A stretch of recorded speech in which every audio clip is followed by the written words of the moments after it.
ಎಷ್ಟೇ ರೀತಿ ಹೊಸ ತಿಂಡಿಗಳು ಬಂದರೂ ಈ ಒಬ್ಬಟ್ಟು ಅನ್ನೋದು ರುಚಿ ಮಾತ್ರ ಕಡಿಮೆ ಆಗಲ್ಲ ಅಲ್ವಾ. ಎಲ್ಲರೂ ಇಷ್ಟಪಟ್ಟು ತಿನ್ನೋವಂಥ ಸಿಹಿನಲ್ಲಿ ಈ ಒಬ್ಬಟ್ಟು ಒಂದಾಗಿರುತ್ತೆ. ಇದು ನಮ್ಮ ಸಾಂಪ್ರದಾಯಿಕ ಸಿಹಿ ಅಡುಗೆ ಆಗಿದ್ರೂ ಇದಕ್ಕೆ ನಾವು ಇವಾಗ ಹೊಸ ರೀತಿಯಾದ ಹಾಯ್ ಎಲ್ರಿಗೂ ನಮಸ್ಕಾರ. ನಾನಿವತ್ತು ಒಬ್ಬಟ್ಟು ಮಾಡೋದಕ್ಕೆ ಕಣಕನ ರೆಡಿ ಮಾಡ್ಕೊಳ್ಳೋದನ್ನು ತೋರಿಸ್ತಾ ಇದ್ದೀನಿ. ಕಣಕ ಅಂದರೆ ನಾರ್ಮಲಾಗಿ ಮೈದಾ ಹಸಿಟ್ಟು ಇಲ್ಲ ಅಂದರೆ ಮೈದಾ ಮತ್ತು ಚಿರೋಟಿ ರವೆನ ಯೂಸ್ ಮಾಡಿಕೊಂಡು ಮಾಡ್ತಾಯಿರ್ತೀವಿ. ಬಟ್ ನಾನಿಲ್ಲಿ ಇವತ್ತು ತೋರಿಸ್ತಾ ಇರೋದು ಬರೀ ಚಿರೋಟಿ ರವೆಯಿಂದ ಮಾಡೋದು ಹೇಗೆ ಅಂತ. ಇವಾಗ ನಾವು ನಾರ್ಮಲಾಗಿ ಮೈದಾದಲ್ಲಿ ಮಾಡೋ ಥರ ಇದಿರಲ್ಲ, ಇದು ಸ್ವಲ್ಪ ಪ್ರೊಸೀಜರ್ ಬೇರೆ ಥರನೇ ಇರುತ್ತೆ. ಅದಕ್ಕೆ ನಾನು ಯಾವ ರೀತಿ ಮಾಡೋದು ಅಂತ ಹೇಳ್ಬಿಟ್ಟು ತೋರಿಸ್ತಾ ಇದ್ದೀನಿ.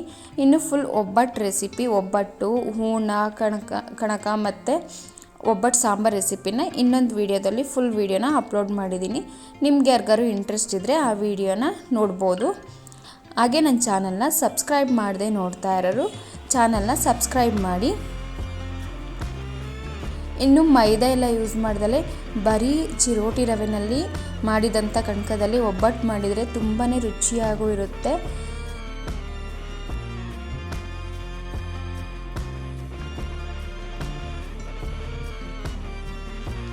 ಮತ್ತು ಒಬ್ಬಟ್ಟನ್ನ ತೊಟ್ಟೋದಕ್ಕೂ ತುಂಬಾ ಈಸಿಯಾಗಿರುತ್ತೆ.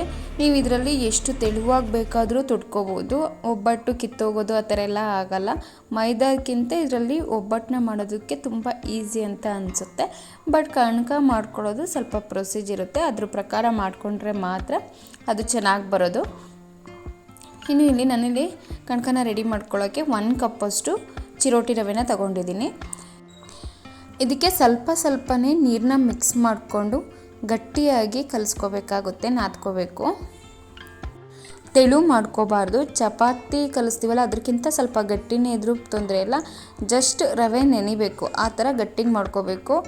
ನೀಟಾಗಿ ಕಲಿಸ್ಕೊಂಡು ಒಂದು ಬಾಲ್ ಥರ ರೌಂಡಾಗಿ ಮಾಡಿಕೊಂಡ್ರೆ ಆಯಿತು.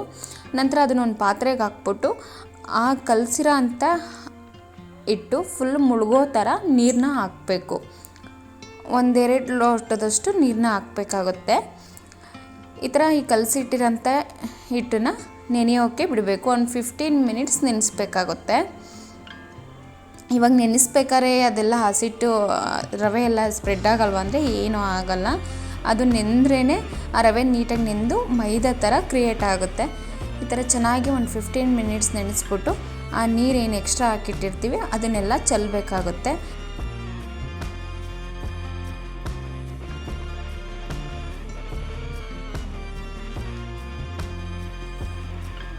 ಇವಾಗ ನೋಡಿ ನೀರು ಚೆಲ್ಲಿದ ಮೇಲೇ ಗೊತ್ತಾಗ್ತಾಯಿದೆ ಎಷ್ಟು ಸಾಫ್ಟಾಗಿ ಆಗಿದೆ ಅಂತ. ರವೆ ಥರ ಇರಲ್ಲ, ಫುಲ್ ಇವಾಗ ಮೈದಾದ ಥರ ಆಗಿರುತ್ತೆ, ಸಾಫ್ಟಾಗಿರುತ್ತೆ. ಇದಕ್ಕೆ ಸ್ವಲ್ಪ ಉಪ್ಪು ಮತ್ತು ಸ್ವಲ್ಪ ಅರಿಶಿನ ಮಿಕ್ಸ್ ಮಾಡಿಕೊಂಡು ಚೆನ್ನಾಗಿ ನಾದ್ಕೋಬೇಕಾಗುತ್ತೆ.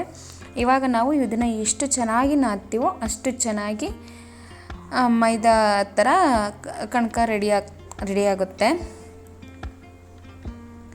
ಇದಕ್ಕೆ ಕಲ್ಲರ್ಗೆ ಮತ್ತು ಸ್ವಲ್ಪ ಟೇಸ್ಟ್ಗೆ ಅಂತೇಳಿ ಸ್ವಲ್ಪ ಅರಿಶಿನ ಸ್ವಲ್ಪ ಉಪ್ಪು ಹಾಕ್ಕೊಂಡ್ರೆ ಆಯಿತು. ಇದಕ್ಕೆ ನಾವು ಮತ್ತೆ ಯಾವುದೇ ರೀತಿ ಮೈದಾ ಎಲ್ಲ ಆ್ಯಡ್ ಮಾಡೋಕ್ಕೆ ಹೋಗಬಾರ್ದು. ಇದನ್ನೇ ಚೆನ್ನಾಗಿ ನಾದ್ಕೋಬೇಕು. ಸ್ವಲ್ಪನೇ ಎಣ್ಣೆ ಹಾಕ್ಕೊಂಡು ಚೆನ್ನಾಗಿ ನಾದ್ಕೋಬೇಕು. ನಾವು ಎಷ್ಟು ಚೆನ್ನಾಗಿ ನಾದ್ಕೋತೀವೋ ಅಷ್ಟು ಚೆನ್ನಾಗಿ ಈ ಕಣಕ ರೆಡಿ ಆಗುತ್ತೆ.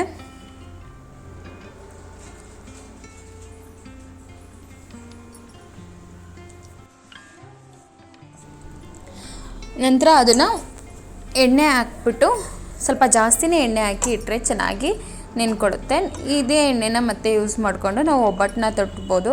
ಇದೇನು ಆಯಿಲ್ ಫುಲ್ಲು ಅದು ರವೆ ಕುಟ್ಕೊಳ್ಳಲ್ಲ, ಜಸ್ಟ್ ಆಯಿಲ್ ಹಾಕಿ ಇಡಬೇಕಷ್ಟೇ.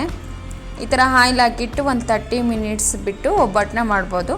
ಟೈಮ್ ಇದೆ ಅಂದರೆ 1 ಅವರ್ 2 ಅವರ್ ಇಟ್ಟರೂ ತೊಂದರೆ ಇಲ್ಲ, ಚೆನ್ನಾಗಿಯೇ ನೆಂದಿರುತ್ತೆ. ಬಟ್ ಒಂದು ಹಾಫ್ ಆನ್ ಅವರ್ ಆದರೂ ಇಡಲೇಬೇಕಾಗುತ್ತೆ.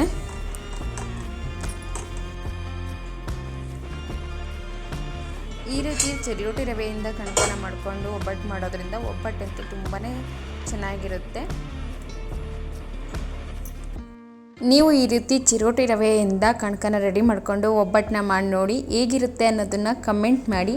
ಹಾಗೆ ಆಲ್ರೆಡಿ ಮಾಡಿರೋರು ಹೇಗಿರುತ್ತೆ ಅನ್ನೋದನ್ನು ಕಮೆಂಟ್ ಮಾಡಿ. ಹಾಗೆ ನನ್ನ ಚಾನಲ್ನ ಸಬ್ಸ್ಕ್ರೈಬ್ ಮಾಡದೆ ನೋಡ್ತಾ ಇರೋರು ಸಬ್ಸ್ಕ್ರೈಬ್ ಮಾಡಿ.